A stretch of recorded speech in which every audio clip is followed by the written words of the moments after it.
দেখতে দেখতে ঈদ চলে আসলো, রমাদান মাস শেষ। মনে হলো 2 দিন আগে রমাদান মাস শুরু হয়েছে, তো শেষের পথে আগামীকাল ঈদ। সবাইকে ঈদুল ফিতরের শুভেচ্ছা, ঈদ মুবারক। তো আমাদের কাজের তো শেষ নেই, আমরা হলো কৃষি কাজ করি। ক্যালকে ঈদ আজকে দেখেন বললে ঘাস কাটছি, ক্যালকে কাটতে পারবো না, এখানে আজকে বেশি কাটবো। আমাদের এই ঘাস কাটা শেষ, মানে যেগুলো লাগাইছিলাম ওঠে তখন কাটছি হলো ইয়ার ঘাসটা কেটে বোনাটা। তো মাশাআল্লাহ ঘাস ভালোই হয়েছে। এই ঘাস সম্পূর্ণটা পড়ে গেছিলো কিসে জানি কারণে, সব খারাপ হয়েছে। হওয়ার পরে বেশি কাটছি 2-3 দিন, তারপরে এই যে হয়েছিল তো মাশাআল্লাহ ভালোই হয়েছে।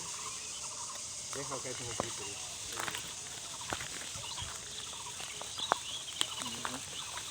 অনেক সুন্দর হয়েছে। তোমাদের কাজ শেষ করতে পারছি না, কিন্তু দিন হুড়ুর করে চলে যাচ্ছে। মনে হলো কয়েকদিন আগেই রমাদান মাস শুরু হলো, কিন্তু আজকে রমাদান মাস শেষ, আগামীকাল শাওয়াল মাসের 1 তারিখ।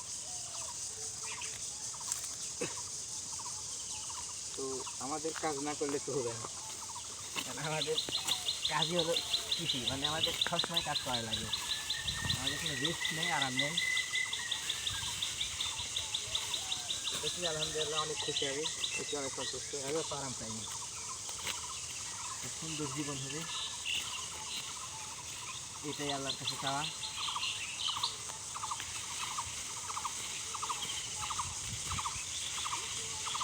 এই ঘাস একটু ঘন বেশি হয়েছিল, এই কারণে বেশি পড়ে গেছে, তাছাড়া পড়তে ভাবছিলাম এই ঘাস আর খাড়াই হবে না, তো দেখেছি না খাড়া হয়েছে 2-3 দিন পরে। তো সবই আল্লাহর ইচ্ছা। তো মাশাআল্লাহ ঘাস অনেক সুন্দর হয়েছে। তো ঘাসের যে তোমার শিয়াল আছে দেখায়,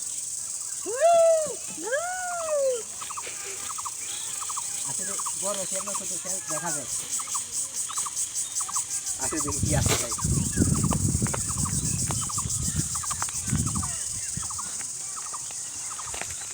শিয়ালের বাচ্চা না শিয়াল,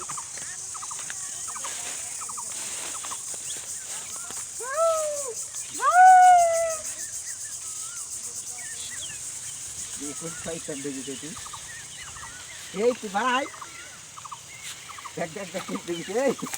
তুই গাছের ভিতর কে, তুই গাছের ভিতর কে রে কয়টান চালা দেবা শিয়াল। আরে মামুল একটা এবার বুঝি বড় খেতে পুরি, আরে একটা হেলিকপ্টার পাখা বেশি ছোট বাচ্চা খেলনা গাড়ি চাকা। অনেক ঘাস কাটলাম 2 দিনের লাগে, আগামীকাল তো ঘাস কাটার সময় তেমন পাবো না।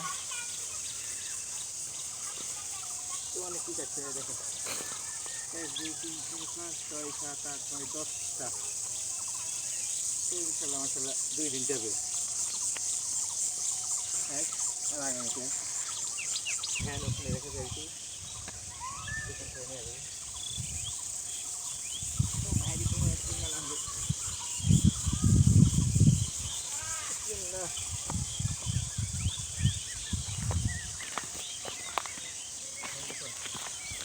আর ঘাস মেলা ভারী, বুঝতে পারছেন। আর প্রায় অনেকটি ঘাস কাটা হয়েছে, তো আমি ভাবছিলাম এত ঘাস হবে না, তো বহুত ঘাস হয়েছে। দেখেন কতটুকু ঘাস হয়েছে, ভ্যান ভর্তি হয়ে গেছে, আজকে নিয়ে যেতে পারবো নাকি আল্লাহ জানে। তো ঘাস ডানার পরে ঘাস বেঁধে নিয়ে চলে যাবো এখন। আর সকলেই আমার জন্য দোয়া করবেন। আসসালামু আলাইকুম রহমতুল্লাহ বারাকাতুহু।